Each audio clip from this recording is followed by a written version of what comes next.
Be Marsh Boxing was good boxing heads and fight fans around the world. So Jarrett Hurd will be making his ring return on May the 11th versus his mandatory for the IBF title, Julian J. Rock Williams from Philly. Now this is a good fight. I like this fight. Get the mandatory out the way. This ain't no regular mandatory. This is a very tough competitor in Julian J. Rock Williams, a guy who has challenged for the world title, especially when he did when Jamal Charlo had the IBF 154-pound title. Now Julian Williams is 26-1 with one draw and 16 KOs versus Jarrett Hurd 23 and 0, 16 KOs. So on paper, it's a pretty even matchup as far as the experience both guys have. You know what I mean? Now the thing is, this fight's gonna be on Fox, Big Fox, Channel 5, terrestrial TV, free of charge. You don't even need no cable. You might not even need an antenna to watch this fight. Everybody has Fox on their television screen. The fight's gonna be at what do you call it? It's gonna be at the Eagle Bank Arena in Fairfax, Virginia. I believe that's at George Mason's university campus. You know what I mean? Um, that's the only thing I'm not really too happy about is the venue, the arena, or the location of the fight. I got nothing wrong against Virginia. When you hear me talk on my videos, I mostly represent what is DC and Maryland. You know what I mean?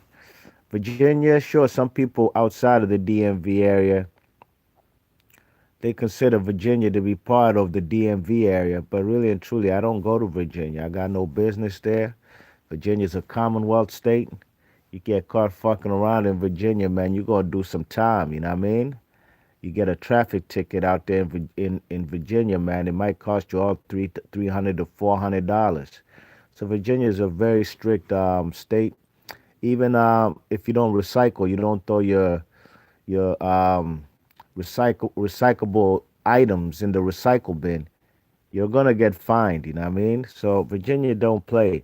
And then again, this place, Eagle Bank Arena, it's in Fairfax, but it's not that accessible like like the MGM National Harbor is, or even the Verizon Center, or what do they call it now? Capitol Center in downtown Washington D.C.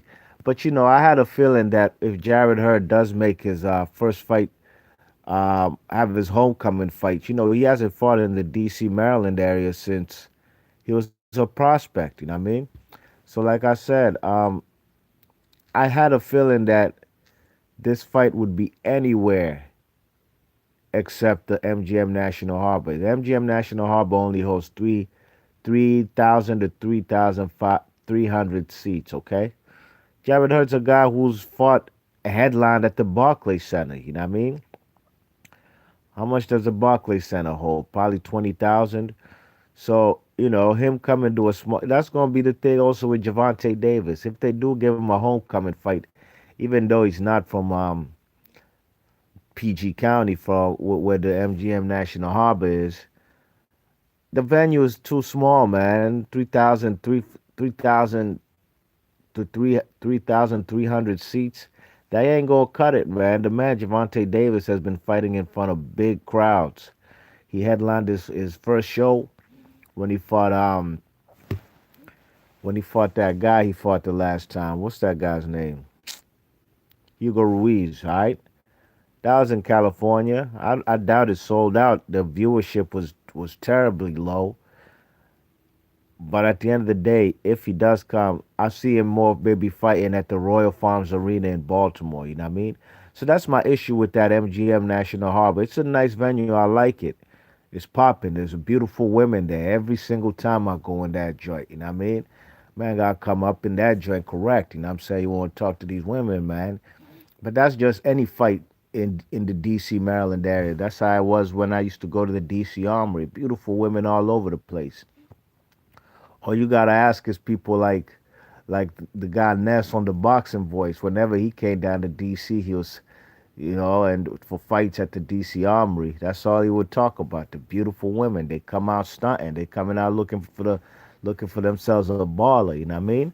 But Jarrett Hurd will be fighting at the Eagle Bank Arena. I've never been there, and actually, I was talking about it probably in my last video about Lamar Peterson. That's actually the last time he had a fight in the D.C., Maryland, or Virginia area was when he fought Felix Diaz, and I believe it was in that same arena. I think it was called the Patriot Center at the time. I'm not sure. I've never been. So Jared Hurd, man, it's a very good fight. You know what I'm saying? I think it's a fight where, if he's not careful, man, he could fuck around and lose his world title. You know what I mean?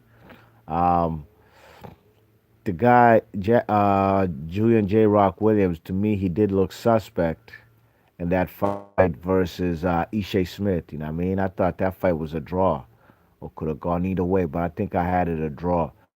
And he had a good fight versus the Jamaican Nathaniel Gallimore. You know what I'm saying? But I'm looking forward to this fight. On the undercard, we're gonna have Matt Karabov versus Emmanuel Alim. Matt Karabov's 28 and 2, 14 KOs. Emmanuel Alim 28 and 1, 22 KOs. He's on the come up trail after getting knocked the f out by Hugo Centeno Jr. in August of 2017 on FS1. So like I said, man, B Marsh Boxing. Leave your thoughts and comments.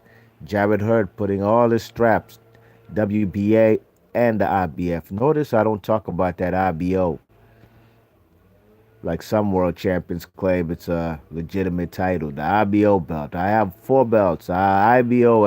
No. Jarrett Hurd got an IBO. Lars Landy had the IBO, but who cares about that belt? If it's not the WBC, WBA, IBF, or WBO, it doesn't matter. B Marsh Boxer, leave your thoughts and comments. Let me know what you guys think about this fight. What do you guys? Who do you guys think's gonna win this fight? You think Jarrett Hurd will be challenged? I think anybody at 154 can be challenged on the right night. Believe you me. You know what I'm saying? Let me know in the comment section. B Marsh Boxing. I'm gone.